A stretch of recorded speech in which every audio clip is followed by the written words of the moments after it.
नमस्कार साथियों, वेलकम। आप सभी का बहुत बहुत स्वागत है राजस्थान ज्योग्राफी की इस बहुत शानदार और जानदार क्लास में।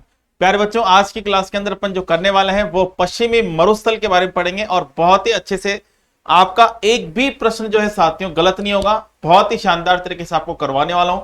ये सभी प्रश्न करने, ये सभी थ्योरी पढ़ने के बाद आपको प्रश्न भी करने, इसके प्रश्नोत्तरी क्लास में अपन लेकर आएंगे। तो प्यारे बच्चों जल्दी से आ जाएगा और देखिएगा, अपन स्टार्ट करते हैं। तो यहां पर अगर मैं बात करता हूं पश्चिमी मरुस्थलीय प्रदेश की चर्चा करेंगे। तो मरुस्थल की अगर मैं बात करता हूं साथियों, पश्चिमी मरुस्थल, देखो बच्चों पश्चिमी मरुस्थल की बात करूं तो पश्चिमी मरुस्थल जो है, मरुस्थल की अगर अपन चर्चा करते हैं तो पश्चिमी मरुस्थल की अगर अपन बात करते हैं साथियों तो राजस्थान के पश्चिमी भाग में ये पाया जाता है, इस वजह से इसको पश्चिमी मरुस्थल कहते हैं। जैसे अगर अपन बात करते हैं तो ये अपना राजस्थान, और इस राजस्थान की अगर अपन चर्चा करते हैं तो ये राजस्थान है, और इस राजस्थान के यहाँ पर ये अरावली है, ये अरावली, और इस अरावली के इधर की साइड पश्चिमी मरुस्थल है।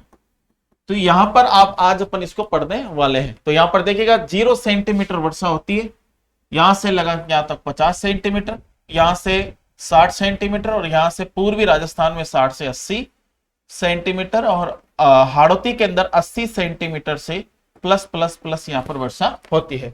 अब पश्चिमी मरुस्थल की अगर अपन चर्चा करते हैं, ध्यान से सुनना साथियों। तो पश्चिमी मरुस्थल के अंदर अगर अपन बात करते हैं तो सबसे पहले मरुस्थल के बारे में पढ़ेंगे कि मरुस्थल होता क्या है। देखो मरुस्थल के बारे में बहुत सारे विद्वानों ने बहुत सारी बातें बताई, और विद्वानों ने कहा कि किसी भी भूमि का,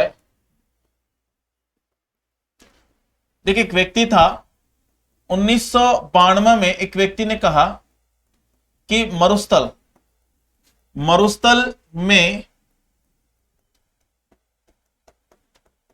रासायनिक तत्वों की कमी होना, यानी कि मरुस्थल में रासायनिक तत्वों की कमी होना, मरुस्थल नहीं सॉरी, देखो जी थोड़ा इसको करेक्शन करेंगे, मरुस्थल नहीं, भूमि में रासायनिक तत्वों की कमी होना ही क्या कहलाता है, मरुस्थल कहलाता है।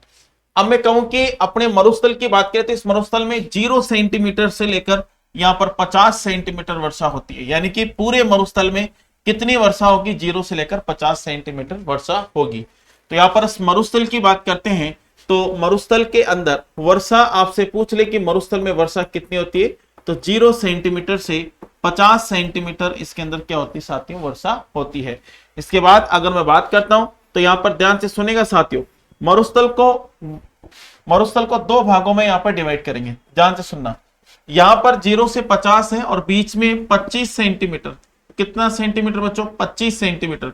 तो 25 सेंटीमीटर के आधार पर अगर मैं बात करूं 25 सेंटीमीटर सम वर्षा रेखा के आधार पर मरुस्थल को दो भागों में बांटा गया, जिसमें अगर हम 25 सेंटीमीटर की बात करूं तो इधर की साइड 25 से कम और इधर की साइड 25 से ज्यादा वर्षा होती है। तो देखिएगा बच्चों 25 सेंटीमीटर सम वर्षा रेखा के आधार पर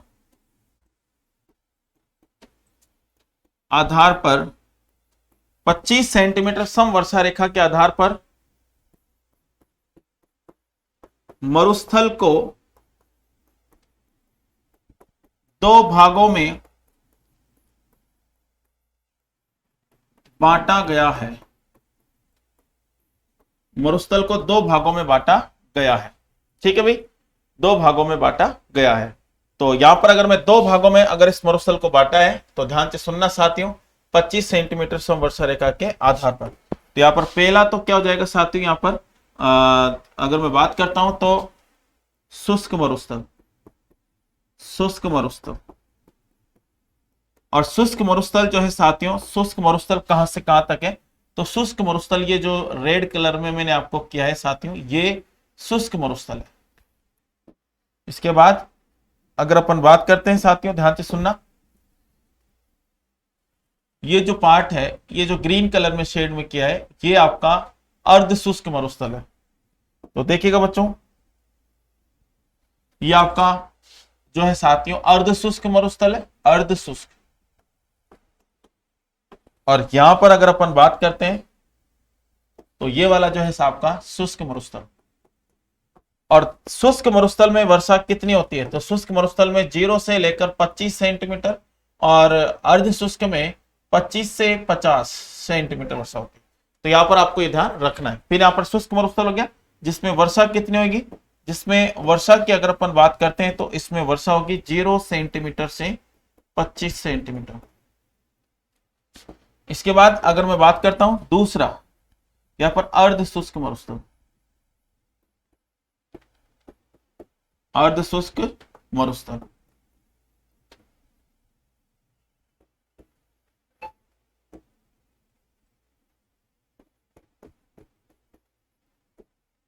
और अर्ध शुष्क मरुस्थल की बात करते हैं तो ये लगभग 25 सेंटीमीटर से 50 सेंटीमीटर समवर्षा रेखा यहां पर होती है। तो पहले शुष्क पढ़ेंगे और फिर अर्ध शुष्क मरुस्थल पढ़ेंगे आज की क्लास में। चलो बच्चों आ जाओ। हाँ बिल्कुल आ जाएगा साथियों, बहुत बढ़िया, शानदार।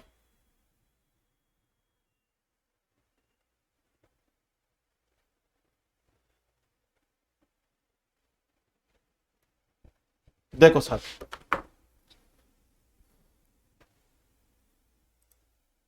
देखो बच्चों, इसके बाद अगर अपन बात करते हैं तो यहां पर शुष्क मरुस्थल को अपन पढ़ेंगे। देखो बच्चों,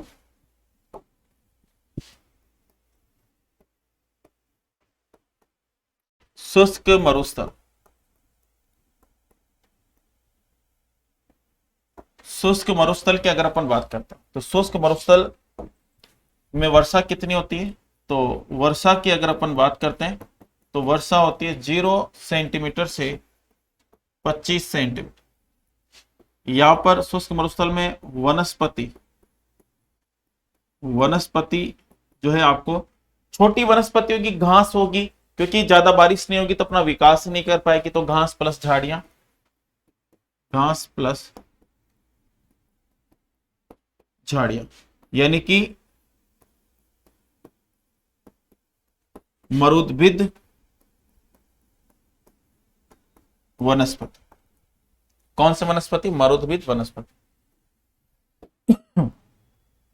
फिर इसके बाद अगर मैं बात करूं तो इस शुष्क मरुस्थल में, शुष्क मरुस्थल में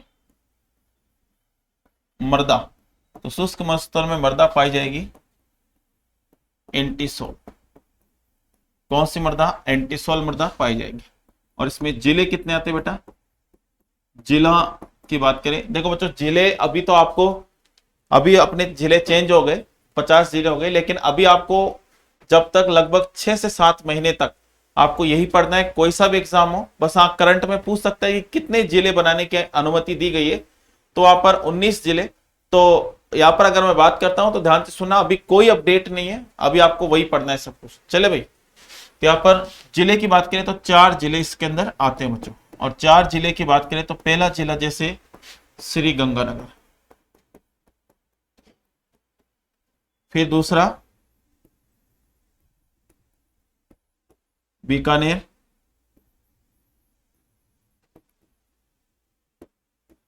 बाड़मेर, चौथा जैसलमेर। यहाँ पर गंगानगर, बीकानेर, बाड़मेर और जैसलमेर, ये 4 जिले जो है साथियों, यानी कि इसको अपन शॉर्ट में भी लिख सकते हैं SBBJ, याद करने के लिए SBBJ। SBBJ मतलब श्री गंगानगर, बीकानेर, बाड़मेर और जैसलमेर। SBBJ बैंक भी है ना, तो इसको याद करने की ट्रिक अपन ने देखी है बच्चों। यहां तक कोई दिक्कत? हाँ बहुत बढ़िया भाई। तो यहां पर जल्दी से एक बार आप उतारिएगा बच्चों।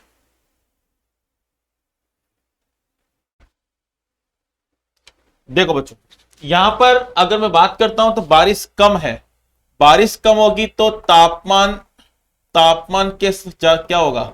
अधिक होगा। बारिश कम होगी तो तापमान अधिक होगा, बारिश कम होगी तो तापमान अधिक होगा। वायुदाब क्या होगा यहां पर? वायुदाब, वायुदाब अधिक होगा, सॉरी तापमान अधिक होगा तो वायुदाब कम होगा। वायुदाब क्या होगा? कम होगा। ठीक है भाई। यहां पर धूल भरी आंधियां चलेगी, धूल भरी आंधियां, धूल भरी आंधियां चलेगी, खूब आंधियां चलेगी।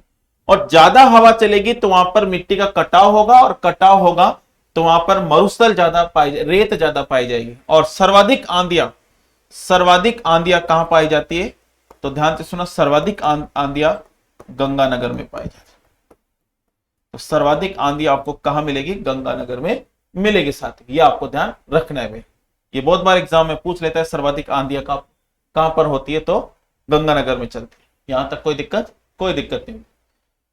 अब मैंने कहा कि यहां पर जो है साथियों, सर्वाधिक यहां पर जो है रेत पाई जाएगी, क्योंकि ये जो क्षेत्र है, इस क्षेत्र की अगर अपन बात करें तो यहां पर तेज धूल भरी आंधियां चलेगी। और तेज धूल भरी आंधियों से क्या होगा कि यहां पर रेत का क्या होगा? कटाव होगा। और रेत का कटाव होगा तो यहां से हवा क्या करेगी? रेत को उठाकर एक स्थान से दूसरे स्थान पर लेकर जाएगी, जिससे यहां पर क्या होगा? रेत का जमा होगा, यानी कि यहां क्या बन जाएंगे? रेत के टीले बन जाएंगे। देखो यहां पर रेत का टीला, यहां की जो रेत थी, ये रेत उठकर, यानी कि हवा इसको उठाई और यहां पर ले जाकर इसका क्या कर दी? जमाव कर दी। अब देखो यहां पर एक चीज ध्यान रखना, ये वाला जो पार्ट है, इस वाले पार्ट में आपको रेत नहीं दिखेगी, रेत नहीं है, अर्थात ये क्या हो जाएगा? रेत मुक्त भाग हो जाएगा, है ना, मुक्त भाग। जबकि यहां पर आपको रेत दिखेगी, इसका मतलब ये क्या हो जाएगा? रेत युक्त भाग हो जाएगा। देखो यहाँ पर एक चीज मैंने बोला, रेत का टीला, और इस रेत के टीले को बोलते हैं बालू का स्तूप। क्या बोलेंगे बच्चे? बालू का स्तूप। तो देखो यहां पर बालू का स्तूप, रेत के टीले पाए जा रहे हैं, यहां पर नहीं पाए जा रहे। तो ये वाला जो क्षेत्र हो जाएगा बालू का स्तूप युक्त प्रदेश हो जाएगा। युक्त का मतलब है, ठीक है। और इसके बाद में ये वाला जो प्रदेश हो जाएगा वो क्या हो जाएगा? बालू का स्तूप मुक्त प्रदेश। यानी कि शुष्क मरुस्थल को भी दो भागों में डिवाइड किया गया है। तो देखिएगा,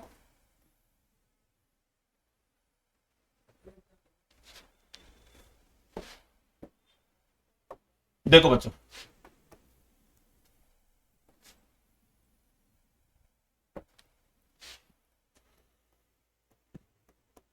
शुष्क मरुस्थल, शुष्क मरुस्थल को दो भागों में बांटा गया है। शुष्क मरुस्थल को दो भागों में बांटेंगे। देखो बच्चों, शुष्क मरुस्थल को दो भागों में बांटेंगे, और पहला भाग हो जाएगा बालू का स्तूप युक्त प्रदेश, और दूसरा हो जाएगा बालू का स्तूप मुक्त प्रदेश। यहां पर अगर मैं बात करता हूं तो बालू का स्तूप युक्त प्रदेश और मुक्त प्रदेश। देखो जो पूरा का पूरा जो शुष्क मरुस्थल है, ये पूरा का पूरा शुष्क मरुस्थल, इस शुष्क मरुस्थल की बात करें तो ये अपने आप में 100% हो सकता है।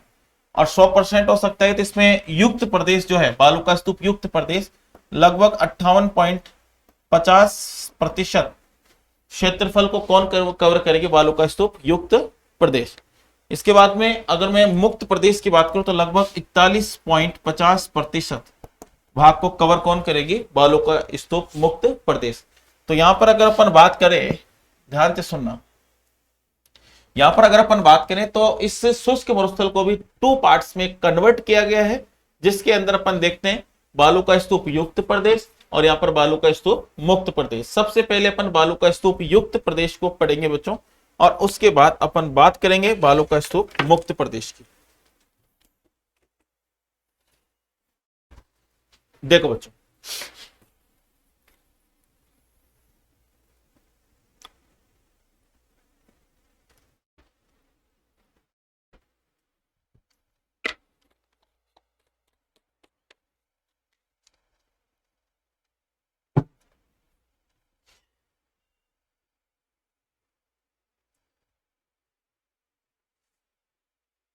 देखो बच्चों, अपन सबसे पहले चर्चा करेंगे, और चर्चा करेंगे बच्चों बालू का स्तूप युक्त प्रदेश। देखो बच्चों,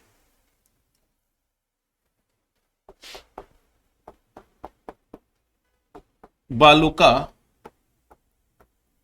स्तूप युक्त प्रदेश, बालू का स्तूप युक्त प्रदेश। देखो बच्चों, बालू का स्तूप युक्त प्रदेश की बात करें, यानी कि इसके अंदर बालू का स्तूप पाए जाते हैं। इसके अंदर क्या पाए जाते हैं? बालू का स्तूप पाए जाते हैं। तो देखो बच्चों, यहां पर बालू का स्तूप पाए जाते हैं। अब देखो क्या पाए जाते हैं? बालू का स्तूप। अब बहुत बार ऐसे होता है कि प्रश्न ये भी पूछ लेता है कि बालू का स्तूप क्या है। तो बालू का स्तूप क्या है बच्चों? तो बालू का स्तूप एक रेत का टीला है। एक रेत का टीला है बालू का स्तूप। और बालू का स्तूप का निर्माण कैसे होगा? तो देखो बच्चों, जहां निर्माण होगा वहां पर तीन शर्त जहां पर कंप्लीट होगी वहां पर आपको इसका निर्माण होगा। अब तीन शर्त की बात करें, तीन शर्त कौन कौन सी है? तो देखिएगा बच्चों, ध्यान से सुनेगा भाई।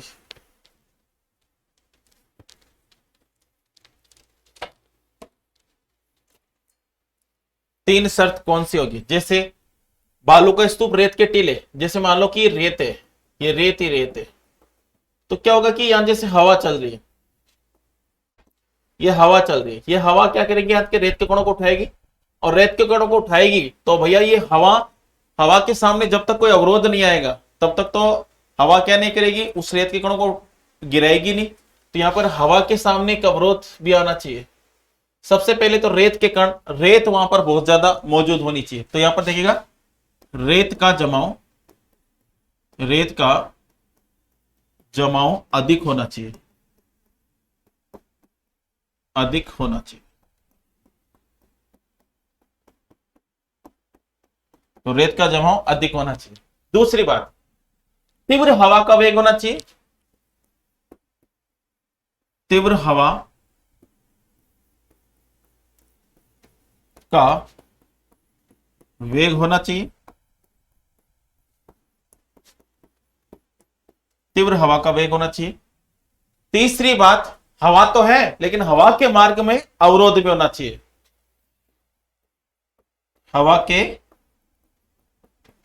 मार्ग में अवरोध भी होना जरूरी चाहिए। हवा के मार्ग में अवरोध भी होना चाहिए। तो इस तरीके से ये हो गई आपकी रेत, ये हो गई आपकी हवा, और इस तरीके से तो ये क्या हो गया? आपके अवरोध हो गए, ये अवरोध। तो वो तीन कंडीशन जहां पर कंप्लीट होगी वहां पर बालू का स्तूप बन जाएगा बच्चों। यहां तक कोई दिक्कत? देखो बच्चों, यहां तक कोई दिक्कत? आ जाओ। इसके बाद बालू का स्तूप तो बन गए, लेकिन उनके प्रकार पड़ेंगे। देखो भाई, बालू का स्तूप के प्रकार। तो बालू का स्तूप के प्रकार, देखो बच्चों, बालू का स्तूप के प्रकार अपन यहां पर पढ़ेंगे। कितने प्रकार के होते हैं? तो पहला प्रकार अपन पढ़ने जा रहे हैं। बालू का स्तूप का पहला प्रकार है साथियों, कौन सा? ध्यान से सुन। पहला प्रकार अपन पढ़ेंगे यहां पर, अनुदैर्ध्य बालू का स्तूप।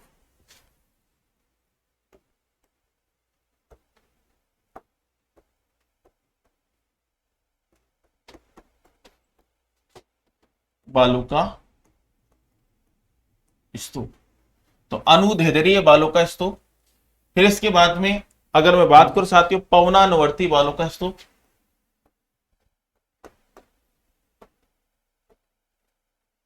पवनानुवर्ती बालू का स्तूप, पवनानुवर्ती बालू का स्तूप। फिर इसके बाद में अगर देखा जाए तो साथ ही उसको बोलते हैं रेखीय बालू का स्तूप।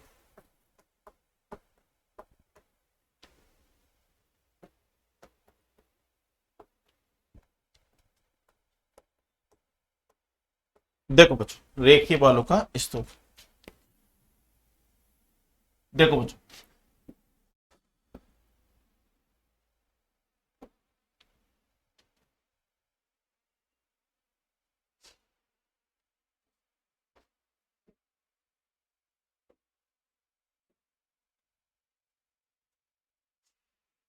अब ध्यान से सुनना। यहां पर अपन बात करेंगे अनुदैर्ध्य बालू का स्तूप, पवनानुवर्ती बालू का स्तूप। देखो बच्चों, देखिएगा साथियों, अगर मैं इस बालू का स्तूप की बात करूं,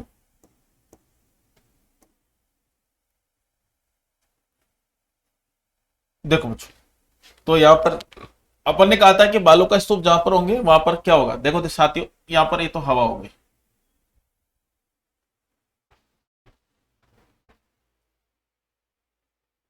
ये हवा होगी।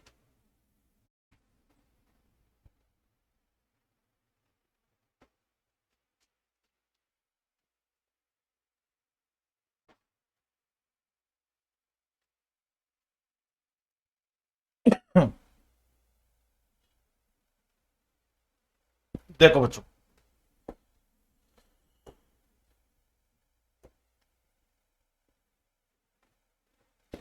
देखो बच्चों, यहां पर इस प्रकार से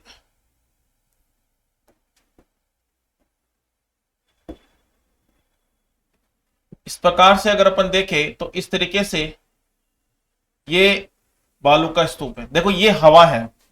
यहां पर अगर अपन बात करें तो यहां पर एक नाम लिखा है पवनानुवर्ती, यानी कि दो पवनों के समानांतर जो बालू का स्तूप बनेगा उसे पवनानुवर्ती बालू का स्तूप कहेंगे।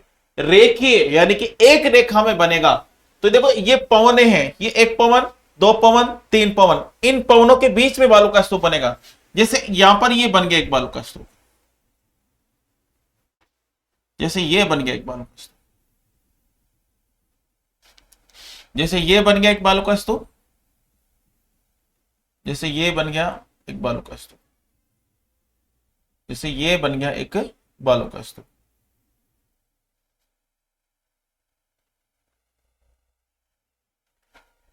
फिर इसके बाद में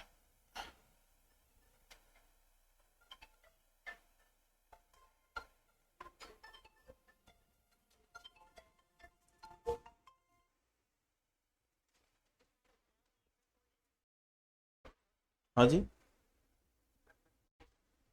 हाँ धर्मेंद्र बोल।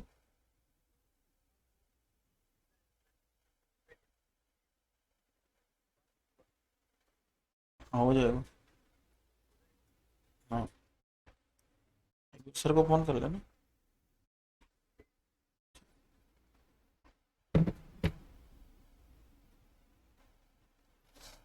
देखो बच्चों, तो यहां पर अगर अपन बात करते हैं तो इस तरीके से, ध्यान से सुनेगा। तो यहां पर ये बालू का स्तूप, अब देखिएगा यहां पर इस तरीके से अगर अपन देखें तो ये पवने हैं और पवनों के समानांतर ये पवने हैं,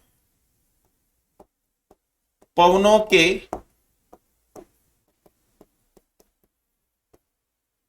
समानांतर ये बालू का स्तूप बनेंगे।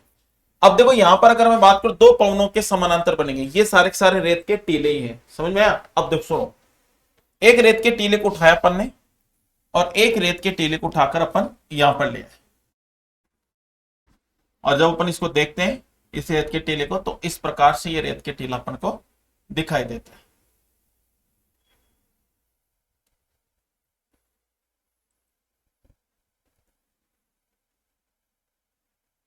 अब देखो बच्चों,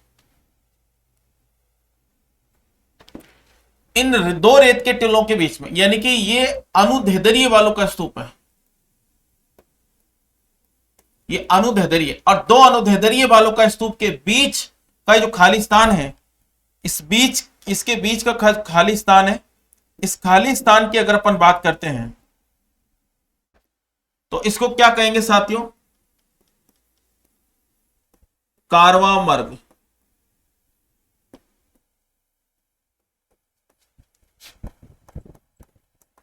गासी, या फिर अपन इसको बोलते हैं गलियारा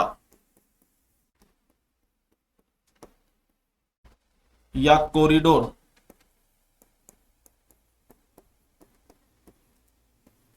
और ये जो ये क्या होता है कि जो ऊंट होते हैं मरुस्थल के अंदर, बड़े बड़े रेत के टीले होते हैं, और रेत के टीलों के बीच में से ऊंट निकल कर जाते हैं। समझ में आया? बीच में से ऊंट निकल कर जाते हैं, और ये जो टीले हो गए तो बीच में से, तो ये कारवा मार्ग या गासिया गलियारा कॉरिडोर है। यहां ये जो है ये परिवहन के लिए काम आते हैं, परिवहन के लिए। आपसे पूछ रहे थे कार्य, तो कार्य किस कार्य में आते हैं? परिवहन के लिए। फिर इसके बाद में ऊंटों को रास्ता प्रदान करने के लिए, ऊंटों को रास्ता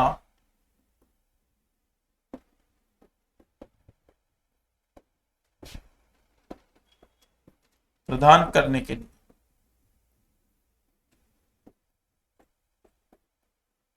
तो ऊंटों को रास्ता प्रदान करने के लिए किया जाता है। अब ध्यान से सुनो बच्चों।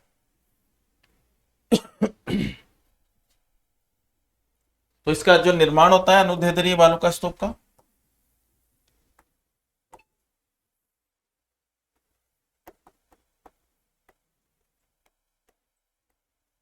अनुदैर्ध्य बालू का स्तूप, तो अनुदैर्ध्य बालू का स्तूप की बात करते हैं तो इसका जो निर्माण होता है वो निर्माण दो पवनों के समानांतर एक रेखा में होता है।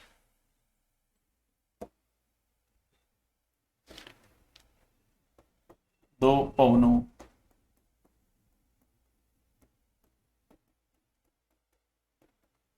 समानांतर एक रेखा में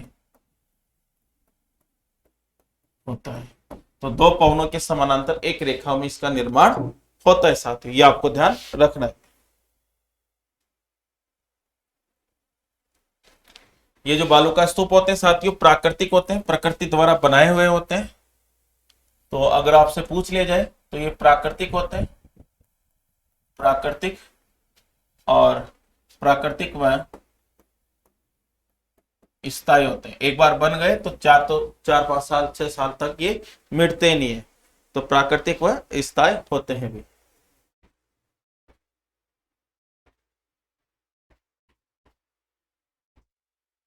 चले भाई, देखो इस प्रकार के बालू का स्तूप आपको कहां मिलेंगे, कहां पर मिलेंगे, तो ये आपको जैसलमेर में मिलेंगे,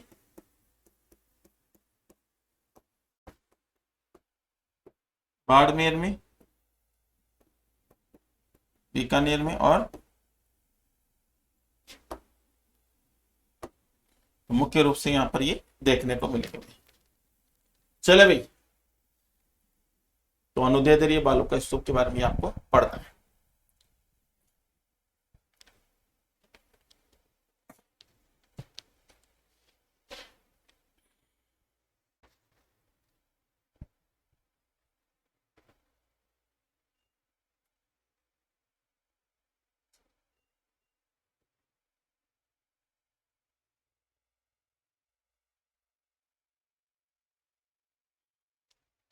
देखो बच्चों, फिर चलते हैं आगे।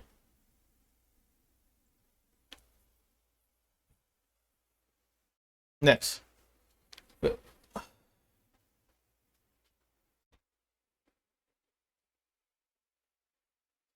देखो साथ, अब चलते हैं आगे।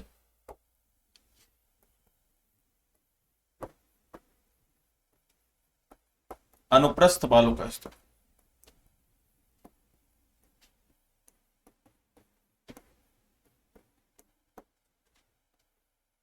अनुप्रस्थ बालू का स्तूप। देखो बच्चों, अनुप्रस्थ बालू का स्तूप की बात करें तो ये हवा की दिशा में एक समकोणीय स्थिति में बनते हैं, इसलिए इसको समकोणीय बालू का स्तूप भी कहते हैं।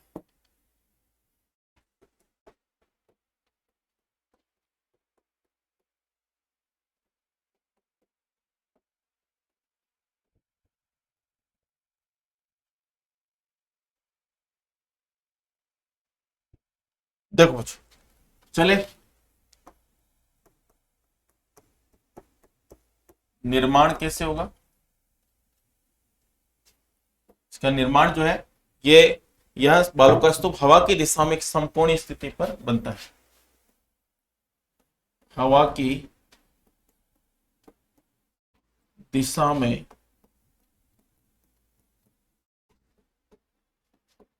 समकोणीय स्थिति पर बनता है। तो हवा की दिशा में समकोणीय स्थिति पर बनता है, या आपको ध्यान, हवा की दिशा में समकोणीय स्थिति पर यह बालू का स्तूप बनता है, यह आपको ध्यान रखना है। देखो इसके बाद जैसे मान लो ये रेत ही रेत है भाई,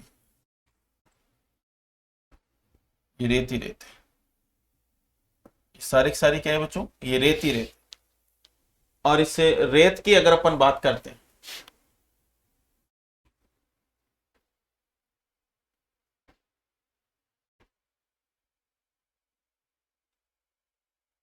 देखो बच्चों, ये रेत ही रेत है।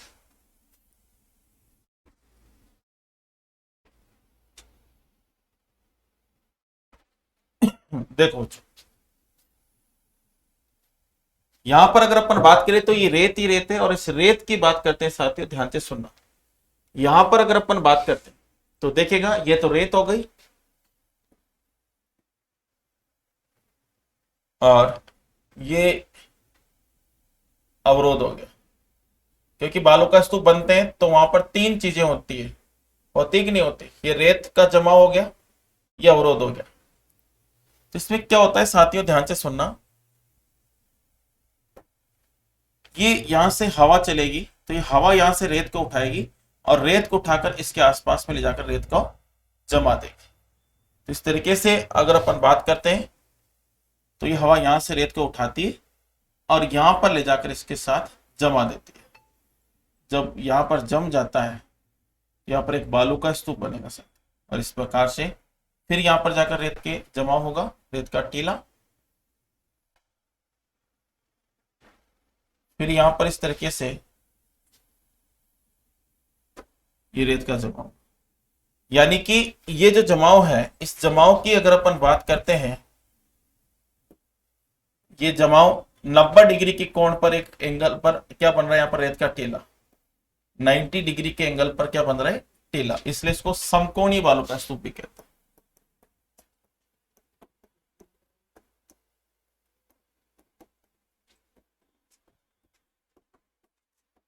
समकोणीय बालू का स्तूप भी इसको कहते हैं। अब देखो, ये जो बालू का स्तूप, इसका आकार की बात करते हैं, इसका आकार जो होता है वो अर्धचंद्राकार होता है, और अर्धचंद्राकार आकृतियां तो ये होता है, और इसके दो प्रकार की अर्धचंद्राकार आकृतियां, एक तो छोटी अर्धचंद्राकार आकृतियां,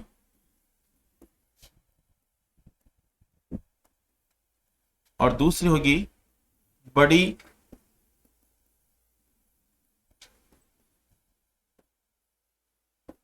अर्धचंद्राकार आकृतियां। देखो बच्चों, छोटी अर्धचंद्राकार जो आकृतियां होती है उसको तो अनुप्रस्थ बोलेंगे, जबकि जो बड़ी हो जाती है उसे बरखान बोलते हैं।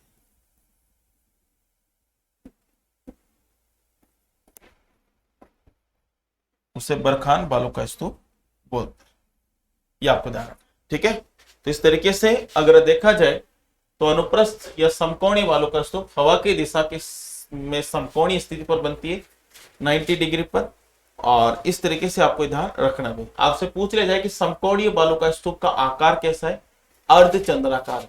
कैसा आकार है, अर्धचंद्राकार है।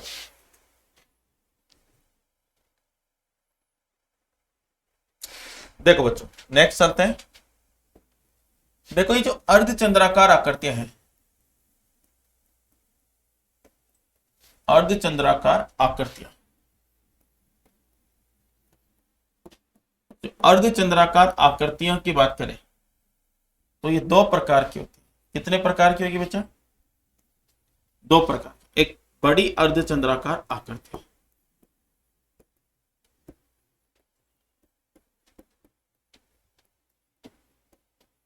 बड़ी अर्धचंद्राकार आकृति, और एक होगी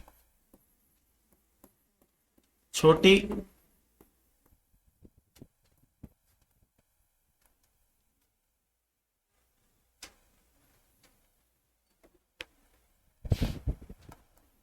छोटी अर्धचंद्राकार आकृति।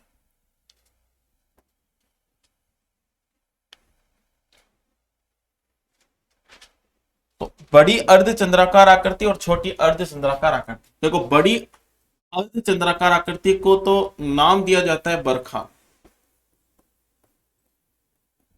और बरखान, बरखान जो बालू का स्तूप है, बरखान बालू का स्तूप। और बरखान बालू का स्तूप की बात करें तो ये बड़ी अर्धचंद्राकार आकृति है। इसका जो निर्माण होता है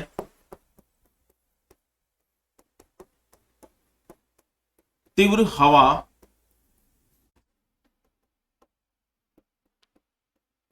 के वेग से, तो तीव्र हवा के वेग से इसका निर्माण होता है।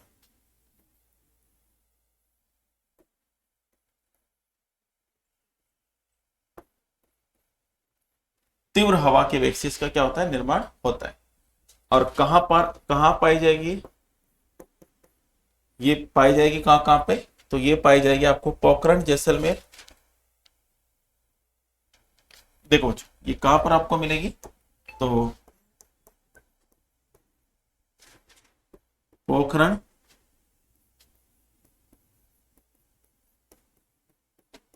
जैसलमेर, पोखरण जैसलमेर, देशनोक बीकानेर, देशनोक बीकानेर, बालोतरा बाड़मेर, ठीक है, देशनोक बीकानेर, बालोतरा बाड़मेर,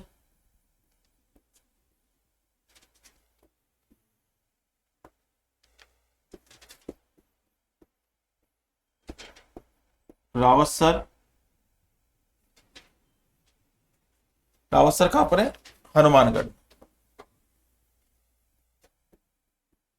ठीक है। तो रावतसर, हनुमानगढ़, सीकर और झुंझुनू।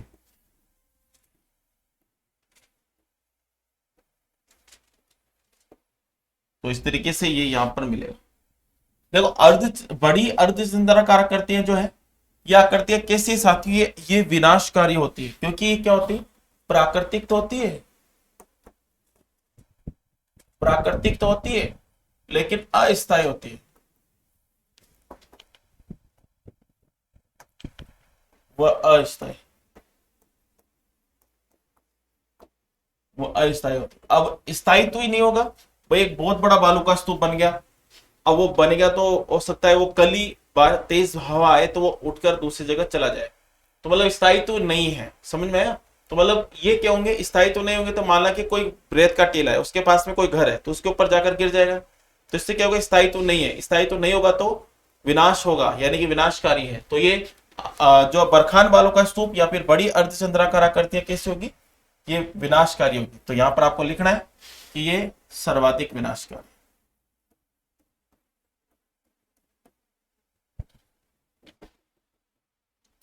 सर्वाधिक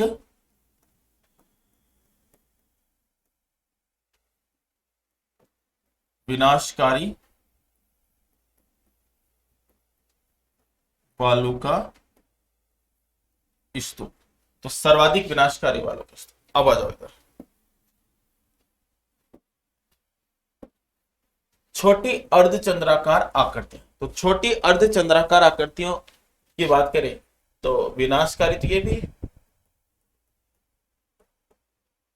लेकिन छोटी है तो कम विनाशकारी है, ये ज्यादा विनाशकारी। छोटी अर्धचंद्राकार आकृति को नाम क्या देते हैं, इसको नाम देते हैं अनुप्रस्थ। तो वो वही अनुप्रस्थ है, विनाशकारी होते हैं, अनुप्रस्थ है।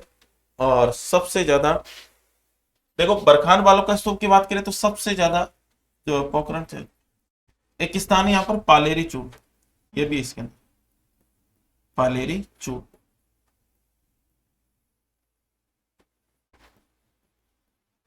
सर्वाधिक यहीं पर मिलता है, पालेरी चूरू में, बरखान है ना। इधर आ जाओ, अनुप्रस्थ, तो ये कहां मिलेगा, कहां की बात करते हैं तो ये कहां पर मिलेगा, तो छोटी अर्धचंद्राकार आकृतियां या फिर अनुप्रस्थ बालू का स्तूप जो है, ये आपको कहां पर मिलेगा, एक सेकंड रुको भैया, थोड़ा सा, एक सेकंड रुको, थोड़ी गलत लिख दिया भैया।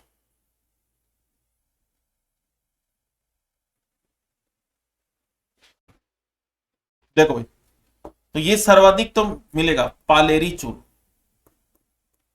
पालेरी चूर, ये तो सर्वाधिक, अगर एक ही स्थान पूछे तो। ठीक है। और अगर क्षेत्र विशेष पूछे तो क्षेत्र विशेष, तो क्षेत्र विशेष अगर पूछे तो आपको बताना है क्षेत्र विशेष के अंदर क्या, तो क्षेत्र विशेष में आपको बताना है, क्या बताना है साथियों, शेखावाटी क्षेत्र।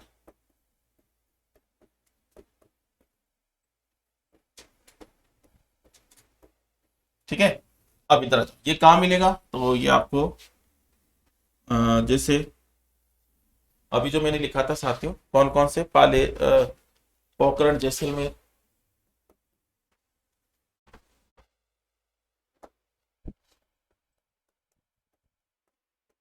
पोखरण, जैसलमेर, देश नौक, बीकानेर,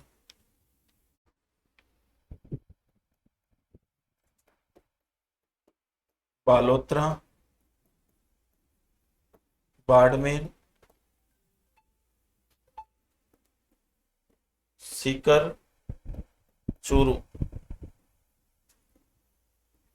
झुंझुनू। तो यहां पर ही आपको सर्वाधिक देखते।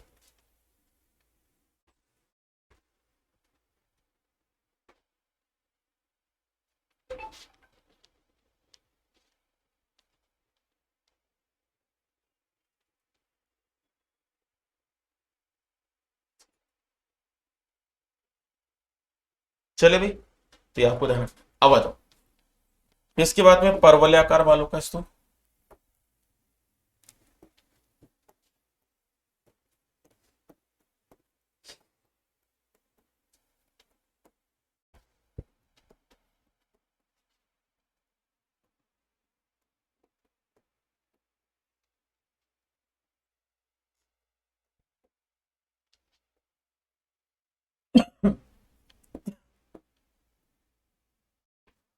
परवलयाकार बालों का स्तूप, देखो परवलयाकार जो बालों का स्तूप है, इसका जो निर्माण होगा,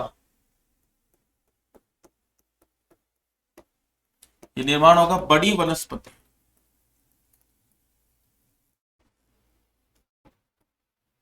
बड़ी वनस्पति के ओर से।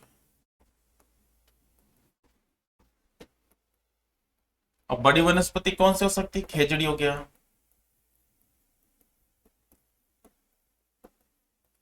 बबूल हो गया, है? रोहिड़ा हो गया, इस तरीके की बड़ी वनस्पति के ओर से बन। फिर परवलयाकार बालू का स्तूप जो है, इसका आकार की बात करते हैं।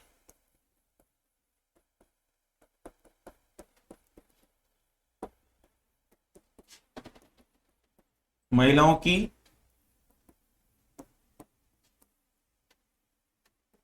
हेयर पिन के सम, तो महिलाओं की जो हेयर पिन है उसके समान इसके आकृति को माना जाता है। और सर्वाधिक आपको कहां मिलेगा, सर्वाधिक इस प्रकार के बालों का स्तूप आपको जोधपुर, नागौर और पाली में।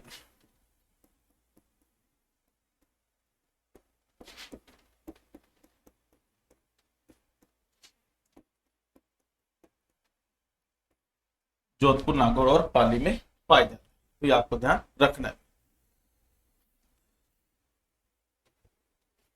देखो बच्चों, लिख लिया यहां तक, अब चलते हैं आगे।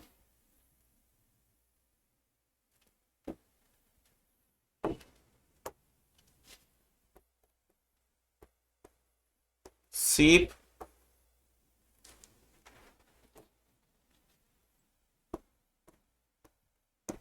लूनेट, देखो सीप बालू का स्तूप, लूनेट बालू का स्तूप, या इसी को कहते हैं सब्र काफिस बालू का स्तूप। तो यहां पर ये जो बालू का स्तूप है,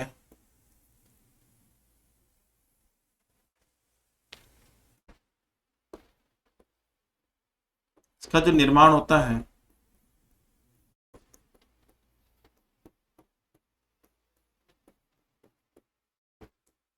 छोटी वनस्पति के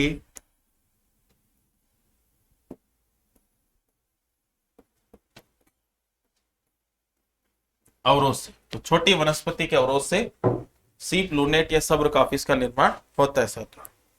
ठीक है। छोटी वनस्पति कैसी? घास हो गई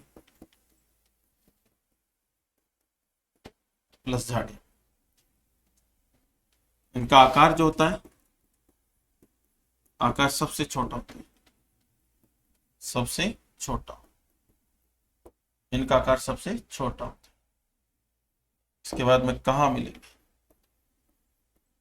तो देखो सीमावर्ती क्षेत्र, सीमावर्ती क्षेत्र या फिर आप कह सकते हो SBBJ। समझ गए होंगे आप। देखो पहला श्री गंगानगर,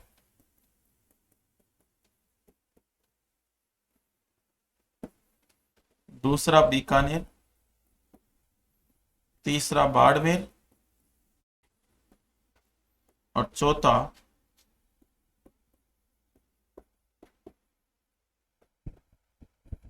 जैसलमेर। इस तरीके से आपको ये सब चीजें ध्यान रखनी है।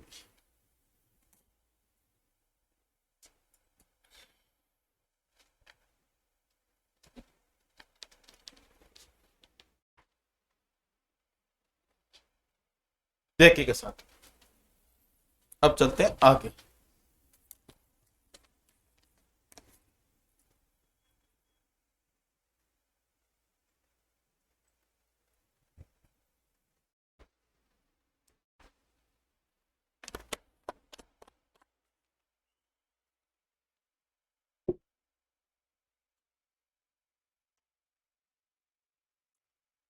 ठीक है भाई, तो ये अपन को ध्यान रखना है भाई। थोड़ा सा एक दो बालों का स्तूप इसके अंदर और देख लेते हैं।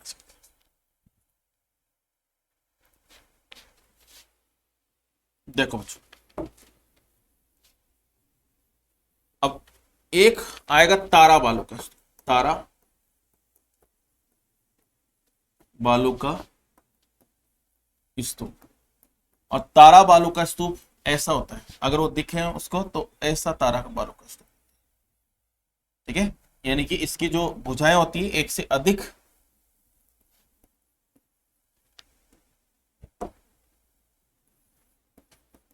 इसकी एक से अधिक भुजाएं, इसकी एक से अधिक भुजाएं हवा की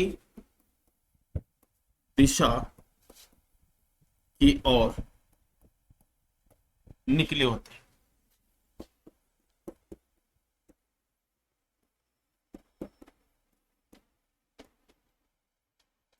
तो इसी को बोलेंगे तारा बालू का स्तूप।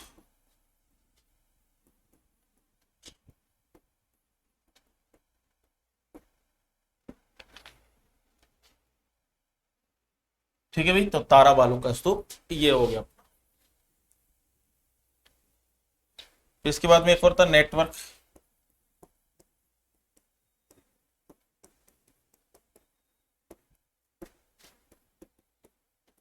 तो नेटवर्क बालू का स्तूप, तो ये क्या करता है?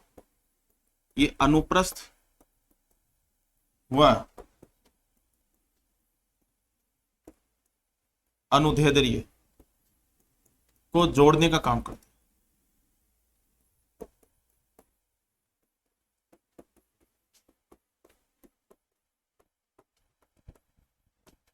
अनुप्रस्थ व अनुदैर्ध्य को जोड़ने का ये काम करता है, तो ये आपको ध्यान रखना है। तो ये हो गया बालू का स्तूप युक्त प्रदेश। अब बात करेंगे बालू का स्तूप मुक्त प्रदेश की। देखो बच्चों,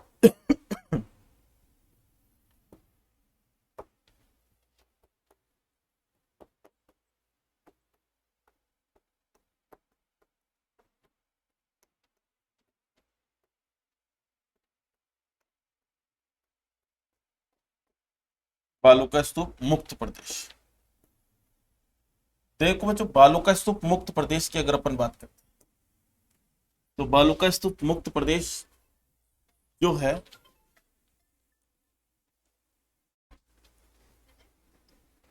हम्म हम्म हाँ हाँ,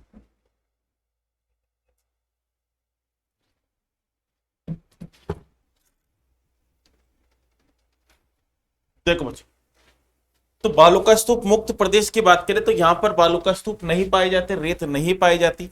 और जब बालू का स्तूप नहीं या रेत नहीं पाई जाती तो देखो साथियों ध्यान से सुनना, ये कहां पर मिलेगा आपको, तो ये आपको कहां कहां पर, ये बालू का स्तूप मुक्त प्रदेश जैसलमेर, बाड़मेर, बीकानेर में आपको मिलेगा।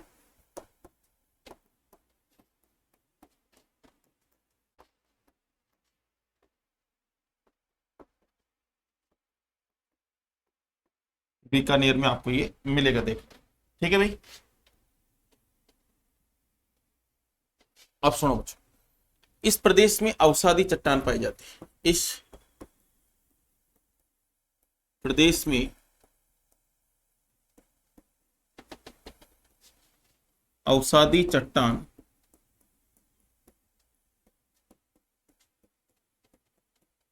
पाई जाती है। इस प्रदेश में क्या पाई जाती है, अवसादी चट्टान पाई जाती है। और अवसादी चट्टान जहां पर होती है वहां पर आपको देखो, अवसादी चट्टान कैसे होती है, परतदार होती है, परतदार चट्टान होती है। और परतदार चट्टान होती थी, इसमें पानी का गमन होगा, और पानी का गमन होगा तो यहाँ पर एक लाठी सीरीज पाई जाती है। लाठी सीरीज जो होती है साथियों, ये मोहनगढ़ जैसलमेर से पोखरण जैसलमेर तक स्थित है, जिसमें पानी पाया जाता है अंदर की साइड, जो पीने योग्य पानी होता है। ठीक है, तो यहां पर अगर मैं बात करता हूं, एक हेडिंग लगा रहा हूं, लाठी सीरीज।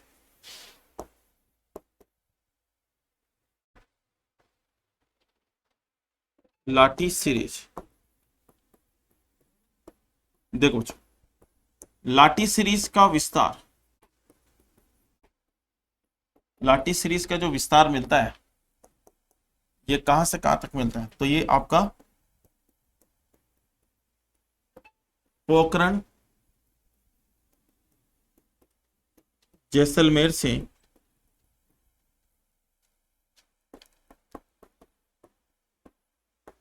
मोहनगढ़ जैसलमेर तक।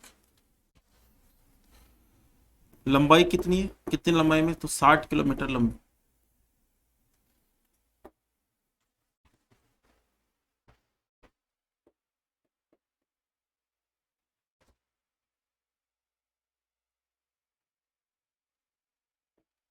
ये एक जल पट्टी है, यह एक जल पट्टी है,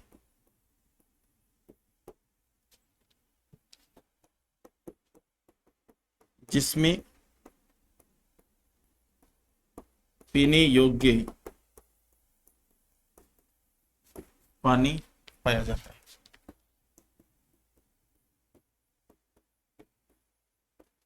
जिसमें पीने योग्य पानी पाया जाता है।